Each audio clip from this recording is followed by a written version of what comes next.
শুধুমাত্র আমাদের ন্যায্য অধিকার পালন করা হয়েছে, কেড়ে নেওয়া হয়েছে এবং আমাদেরকে বৈষম্যের জালে জড়িয়ে আমাদেরকে হত্যা করে নিক্ষেপ করেছে।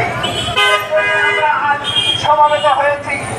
আমরা বাংলাদেশে শিক্ষা ব্যবস্থাটাকে এবং সচিব মহোদয়ের এবং যারা এর সাথে জড়িত আছে সবাইকে আইন বিভাগীয় তদন্ত কমিটি করে তাদেরকে এই আইনের আওতায় নিয়ে আসতে হবে।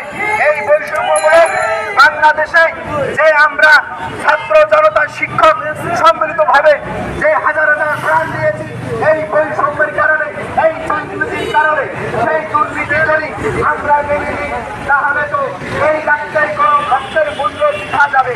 আমি প্রধান উপদেষ্টা আমাদের সংশ্লিষ্ট সবাইকে আহ্বান জানাই এই বৈষম্য দূর করে